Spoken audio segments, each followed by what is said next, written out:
The Extraordinary Egg by Leo Leone.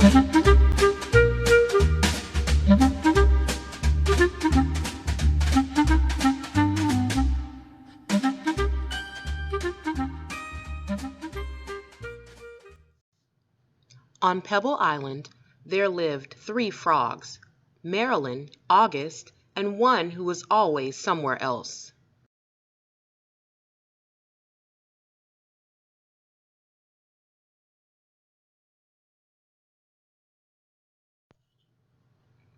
That one's name was Jessica. Jessica was full of wonder. She would go on long walks, way to the other side of Pebble Island, and return at the end of the day shouting, "Look what I found!" And even if it was nothing but an ordinary little pebble, she would say, "Isn't it extraordinary?" But Marilyn and August were never impressed. "I wonder what Marilyn and August will say when they see this," she thought as she rolled the beautiful stone to the small inlet where the 3 of them lived. One day in a mound of stones, she found one that stood out from all the others. It was perfect, white like the snow, and round like the full moon on a midsummer night. Even though it was almost as big as she was, Jessica decided to bring it home.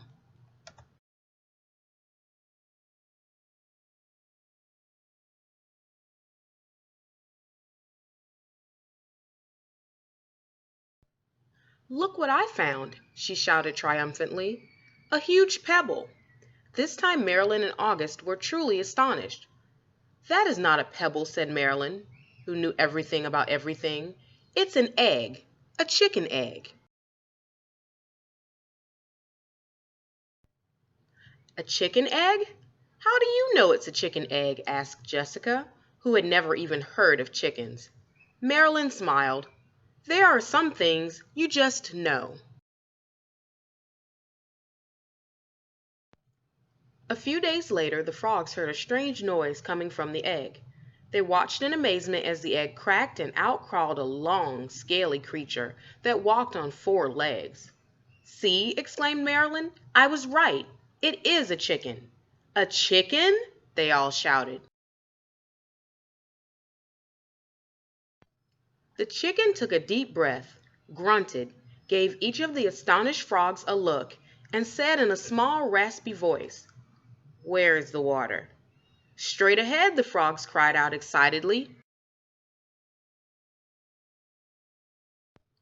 The chicken threw herself into the water, and the frogs dove in after her. To their surprise, the chicken was a good swimmer, and fast, too, and she showed them new ways to float and paddle.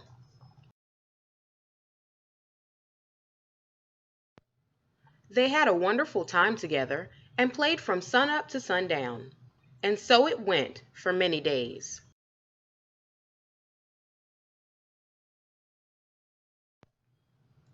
Then one day, when Jessica was somewhere else, August and Marilyn saw a commotion in the water below them. Someone was in trouble. Quickly the chicken dove into the dark pool. August and Marilyn were frightened.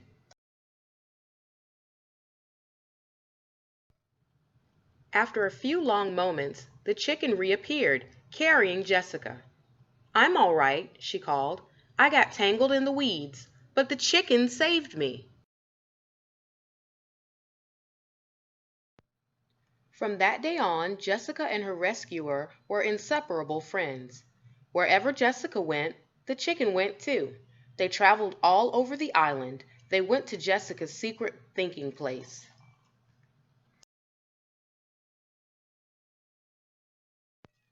and to the Great Pebble Monument. One day they went to a place where Jessica had never been before. A red and blue bird flew down from a tree. "Oh, there you are," it exclaimed when it saw the chicken. "Your mother has been looking all over for you. Come, I'll take you to her." They followed the bird for a very long time. They walked and they walked. They walked under the warm sun and the cool moon, and then they came upon the most extraordinary creature they had ever seen.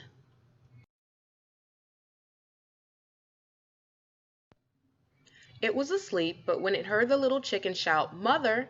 it slowly opened one eye and smiled an enormous smile, and in a voice as gentle as the whispering grass, said, "Come here, my sweet little alligator." And the little chicken climbed happily onto her mother's nose. "Now it's time for me to go," said Jessica. "I'll miss you very much, little chicken. Come visit us soon, and bring your mother too."